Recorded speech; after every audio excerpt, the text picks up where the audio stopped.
చిన్న మంచి మాట ఏంటంటే, కర్మకు మూలము కోరిక, కోరికకు మూలము గుణాలు, గుణాలకు మూలము మాయ, మాయకు మూలము ఆత్మ.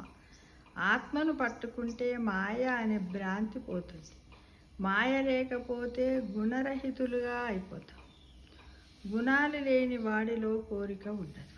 కోరికలు లేని వాడికి సంసారం లేదు. సంసారం లేని వాడికి ఉపాధి పొందాల్సిన అవసరం లేదు. ఇది ఏంటంటే, ఇది లైఫ్ ట్రూత్. ఇది ఆధ్యాత్మిక పరంగా కూడా ఇది ఎంతో విలువైనటువంటిది. దీన్ని ఆలోచిస్తే కర్మ అంటే పనికి మూలము కోరిక. ఒక పని చెయ్యాలంటే మనం దేనికోసం పని చేస్తాం? మనకి ఏదైనా కోరిక ఉంటేనే పని చేస్తాం.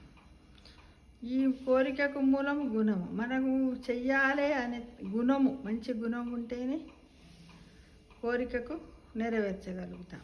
మాయ అంటే మాయకు మూలం ఆత్మ. ఈ విధంగా ఒక్కొక్క దాని గురించి వివరించుకుంటూ పోతే చాలా మీనింగ్ వస్తుంది. ఈ కోరికలే లేని వాడికి సంసారం లేదు. సంసారం అంటే భార్య భర్త, దీన్ని సంసారం అని అంటాం. దాంతో మనకు పిల్లలు ఇవన్నీ వస్తాయి. అంటే గృహస్థ ధర్మం వస్తుంది ఫ్రెండ్స్ కదా. గృహస్థ ధర్మం ఎప్పుడైతే నిర్వహిస్తామో అప్పుడు మనకు రకరకాల కోరికలు ఉంటాయి. ఏముంటాయి? పిల్లలు మంచిగా పుట్టారు, పిల్లలు బాగా చదువుకోవాలి, వాళ్ళు సెటిల్ కావాలి, ఒక పెద్ద ఇల్లు ఉండాలి, ఒక కారు ఉండాలి. ఇవే కోరికలు.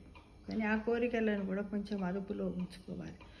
ఇవన్నీ తీరాలంటే మనం ఏం చేయాలి? ఉపాధి కావాలి. ఉపాధి అంటే సంపాదన కావాలి. ఎక్కడి నుంచి వస్తుంది అంటే అప్పుడు మనం కష్టపడాలి. చూడండి, ఈ లాస్ట్ నుంచి ఏం పోయింది? కర్మకు మూలము కోరిక.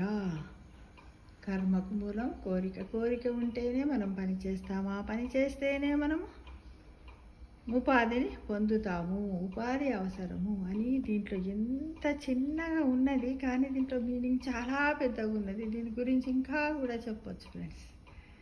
ఇలా ఆలోచించుకుంటూ పోతే మన జీవితం ఎంత అద్భుతమైనదో ఒక్కసారి ఊహించండి ఫ్రెండ్స్.